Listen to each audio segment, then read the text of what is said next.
It's July 2022. I'm scrolling on YouTube as I have thousands of times before, and in my recommended I come across something new. The best NoFap benefit.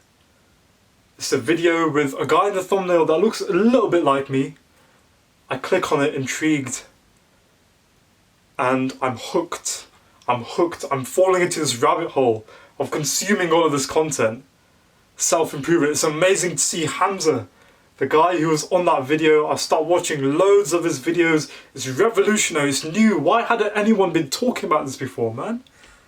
Obviously they had, but I hadn't seen it, man. I hadn't seen all these things, and it was amazing. It was amazing to be part of this movement of young men improving their lives. It's amazing to be part of Hamza's cult, and after consuming for a long time, I even started producing. I made my own self-improvement YouTube channel. I started making videos, sharing the lessons that I'd learned. But there was a trap that was present this whole time. And I realized that if I was really to make the most progress that I wanted to, I'd have to quit self-improvement. So we know in this space that identifying yourself as being on NoFap, which is talked about in that same video that I mentioned, identifying yourself with NoFap, that's a bad thing, right? Because you're identifying yourself in that way, and if you keep thinking that, oh, I'm on NoFap, I'm on NoFap day 20, I'm on NoFap day 64, or whatever it is, you are much more likely to fail. You're much more likely to have that, because if you keep overthinking about all of these things, about, oh, I can't fap, or this thing, I have to avoid this thing, I have to avoid this thing. If you overthink, we know that overthinking is never something that is going to help you.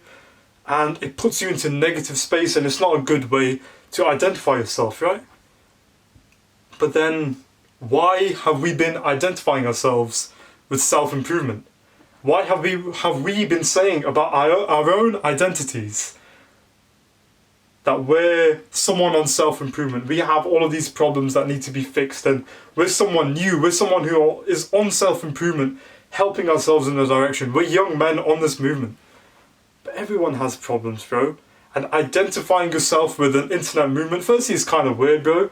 But secondly, it's not really going to help you that much, man. It's not really going to help you if you identify with self-improvement, being on this online movement. Instead, the thing that is going to be of the most use to you, the thing that will help you the most, is a lot of the things within self-improvement. We're not identifying in those ways. It's the habits, it's the beliefs that serve you.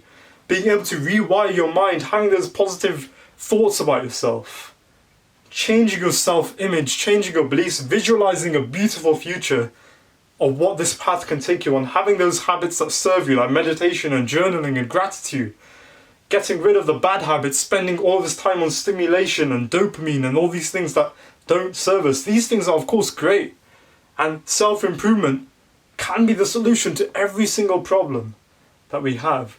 But identifying ourselves in that way is a problem itself. And it's not really going to solve those problems for us. What solves the problems is not identifying ourselves with self-improvement. It's not just following something that Hamza said, or just doing what I've said, or any of these YouTubers, right? It's not being on this movement that's going to help you. It's going to be you deciding which habits and beliefs are going to serve you the most. Much of that is in the self-improvement space, but it's you making that own decision. Having the critical thinking yourself to think, you know what? Fapping hasn't been good for me. Spending all of that time on social media hasn't been good for me. I feel better about myself and about others when I'm grateful. I feel more present and alive and focused when I meditate. These kinds of things, these judgments that you make yourself through your own experiences, and through your own introspection and thinking, you are able to make the progress by having the habits and the beliefs that serve you. And of course there's use in watching some videos, consuming some content, in learning lessons from someone else and being able to make that progress more quickly.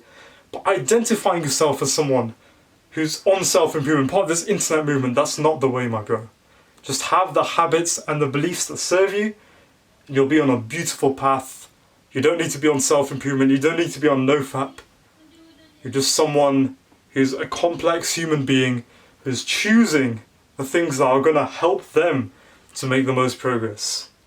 If you found value in this video, I know it's cringe to say, but it helps us push this message out there. Make sure to subscribe. If you want to talk to me about anything that is limiting you, any aspects of self-improvement, when in reality it's just our habits and beliefs that we want to service. If you want to talk about any of those things that might help you, there's absolutely free one-on-one coaching in the description. I hope that you found this video valuable, and remember bro, keep improving.